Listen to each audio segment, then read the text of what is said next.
أشهد أن محمد رسول الله۔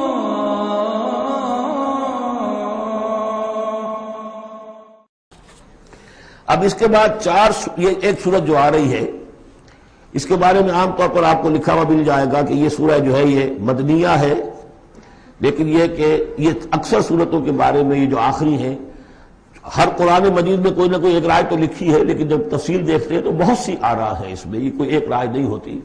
میں نے جب تحقیق کی ہے تو حضرت عائشہ صدیقہ رضی اللہ تعالی عنہ کے قول کے مطابق یہ سورت بھی مکی ہے، مدنی نہیں ہے۔ سورۃ البینہ، بسم اللہ الرحمن الرحیم۔ لم یکن الذین کفروا من اہل الکتاب والمشرکین منفکین حتی تأتیہم البینہ۔ نہیں تھے وہ لوگ جنہوں نے کفر کیا تھا اہل کتاب میں سے اور مشرکین میں سے کہ انہیں علیحدہ کر دیا جاتا یا باز آ جاتے حتی تأتیہم البینہ، جب تک کہ ان کے پاس بینہ نہ آ جاتی۔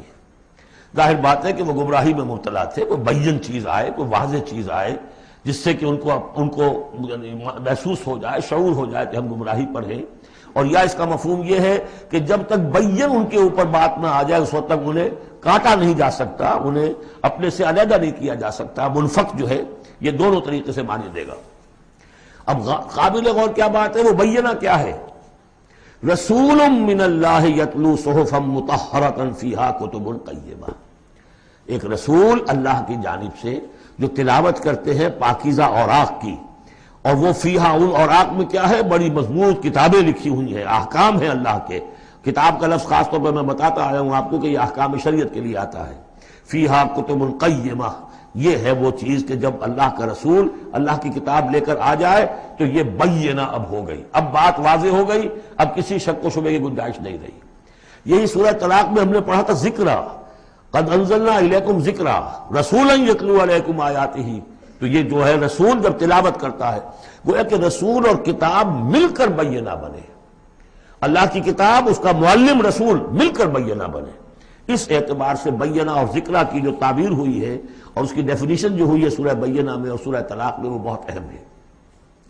اب فرمایا وما تفرق الذین اوتوا الکتاب الا من بعد ما جاءتهم البینہ، یہ جن لوگوں کو کتاب دی گئی تھی انہوں نے جو پہلے بھی تفرقہ کیا ہے آپس میں، یہ جو بٹ گئے، یہ کوئی نصارہ بن گئے، کوئی یہودی بن گئے، پھر نصارہ میں نہ معلوم کتنے فرقے ہوئے اور یہودیوں میں کتنے فرقے ہوئے، یہ سارا تفرقہ ہوا کب؟ الا من بعد ما جاءتهم البینہ، مگر یہ کہ ان کے پاس بینہ آ چکی تھی، گویا کہ اس کے اب جرم کے وہ پورے طور پر اس کی سزا کے سزاوار ہو چکے۔ وما امروا، یہ آیت اس اعتبار سے بہت اہم ہے کہ دین کا پھر وہی خلاصہ جو ہم نے پڑھا تھا بہت ہی شد و بد کے ساتھ سورہ زمر میں، وہ پھر آ گیا۔ وما امروا الا لیعبدوا اللہ مخلصین لہ الدین حنفاء، اور انہیں حکم نہیں ہوا تھا مگر اس بات کا کہ بندگی کریں، پرستش کریں اللہ کی، لیکن اس کے لیے اپنی اطاعت کو خالص کرتے ہوئے۔ یہ نہیں کہ نماز تو اللہ کی پڑھ رہے ہیں لیکن یہ کہ اور کام اپنے نفس کی مرضی کے مطابق کر رہے ہیں، وہاں اللہ کے حکم کو ٹھکرا دیا ہے۔ کاروبار جو کر رہے ہیں وہ اور طریقوں سے کر رہے ہیں جو حرام ہے، یہ تو پھر بندگی نہ ہوئی۔ یہ تو وہ بات ہو گئی افتؤمنون ببعض الکتاب وتکفرون ببعض، کیا تم ہماری کتاب اور شریعت کے ایک حصے کو مانتے ہو اور ایک کو رد کر دیتے ہو؟ فما جزاء من یفعل ذلک منکم الا خزی فی الحیاۃ الدنیا، تو جو کوئی بھی تم میں سے یہ رویہ اختیار کرے گا اس کی کوئی سزا اس کے سوا نہیں ہے کہ دنیا میں ذلیل و خوار کر دیے جائیں، ویوم القیامۃ یردون الی اشد العذاب، اور قیامت کے دن بدترین عذاب میں جھونک دیے جائیں۔ دنیا کی رسوائی تو آج ہمارے ماتھے پر لکھی ہوئی ہے۔ 1.5 ارب انسان، 1.25 ارب تو کم سے کم ہے، 120-130 کروڑ سے کم نہیں آج مسلمان، عزت نام کی کوئی شے نہیں۔ عالمی معاملات میں وی ہیو نو سے، کسٹمی پرست کے بھیا کیس تھی، ہماری پالیسیاں کہیں اور بنتی ہیں، کہیں اور سے ہمارے بجٹ کے لیے انسٹرکشن کہیں اور سے آتی ہیں، اور تو اور بات ہے۔ تو وما امروا الا لیعبدوا اللہ مخلصین لہ الدین حنفاء، یکسو ہو کر پوری زندگی اللہ کے قانون کے تحت ہوگی تو پھر عبادت قبول ہوگی، ورنہ یہ جو ہے کہ کچھ اللہ کو دو اور کچھ قیصر والا قیصر کو دو، خدا والا خدا کو دو، یہ اسلام میں قابل قبول نہیں۔ اب اس کے بعد فرمایا وَيُقِيمُ الصَّلَاةَ وَيُؤْتُ الزَّكَاةَ، اس کے علاوہ وہ نماز قائم کریں، زکوٰۃ ادا کریں۔ بندگی اور شے ہو گئی، نماز اور زکوٰۃ علیحدہ شے ہو گئی۔ بندگی تو اطاعت ہے، زندگی آمد برائے بندگی، زندگی بے بندگی شرمندگی۔ اس بندگی کے حقوں کے تقاضوں کو پورا کرنے کے لیے نماز دی گئی آپ کو، تاکہ آپ یاد تو کرتے رہیں، اللہ کو یاد تو کرتے رہیں، تاکہ وہ جو عہد کیا ایاک نعبد و ایاک نستعین دن میں 5 مرتبہ تازہ ہو جائے۔ اس کو حفیظ نے کہا ہے کہ سرکشی نے کر دیے دھندلے نقیش بندگی، سرکشی نے کر دیے دھندلے نقوش بندگی، آؤ سجدے میں گرے لوح جبین تازہ کریں۔ یہ جو ہے اس کے اوپر دھندلے ہو گئے نقوش بندگی، نماز پڑھو تاکہ بندگی کا نقش پھر اور چمک اٹھے۔ ایاک نعبد و ایاک نستعین کتنی مرتبہ دہراؤ گے سورہ فاتحہ کو ہر نماز میں تو تم اپنے عہد کو تازہ کر رہے ہو۔